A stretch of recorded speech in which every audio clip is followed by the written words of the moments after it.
గత వారం 10 రోజుల నుండి వినాయక నవరాత్రుల సందర్భంగా మెగా 9 టీవీ ఛానల్ ఆధ్యాత్మిక విషయాలపై ప్రసారం చేయడం ఎంతో సంతోషంగా ఉందని కేంద్ర మంత్రి కిషన్ రెడ్డి అన్నారు.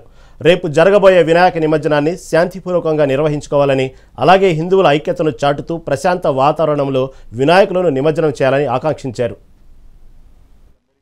నమస్కారం. మెగా 9 ఛానల్ ఆధ్వర్యంలో గణేష్ నిమజ్జనకు సంబంధించినటువంటి ఈ నవరాత్రులకు సంబంధించి గత వారం 10 రోజులుగా అద్భుతమైనటువంటి ప్రచార ప్రసార సాధనాల ద్వారా ఆధ్యాత్మికమైనటువంటి భావన ప్రజల్లో కల్పించేటువంటి ప్రయత్నం చేస్తూ ఉన్నారు.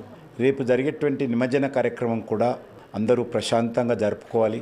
కుటుంబాలందరూ కూడా మరి భక్తి శ్రద్ధలతో అందరూ ఆ నిమజ్జన కార్యక్రమంలో పాల్గొని మన యొక్క హిందూ సమాజానికి సంబంధించి, మన ఆధ్యాత్మికమైనటువంటి శక్తికి సంబంధించి, మన సనాతన ధర్మానికి సంబంధించి విస్తృతంగా మరి ప్రచారం చేస్తూ మన ఐక్యతను చాటి చెప్పాల్సినటువంటి అవసరం ఉంది. అందరూ కూడా రేపు జరిగేటువంటి కార్యక్రమంలో పాల్గొని మరి ఆ యొక్క వినాయకుని యొక్క పార్వతీపుత్రుని యొక్క ఆశీస్సులు పొంది మీరందరూ కూడా మీ జీవితాలలో మరి సుఖ సంతోషాలతో ఉండాలని, లోక కళ్యాణం కోసం కూడా మంచి వర్షాలు కురిసి ఏ రకమైనటువంటి ప్రకృతి వైపరీత్యాలు లేకుండా అందరూ సంతోషంగా ఉండే విధంగా భగవంతుడు మనందరినీ ఆశీర్వదించాలని కోరుకుంటూ సెలవు తీసుకుంటున్నాను.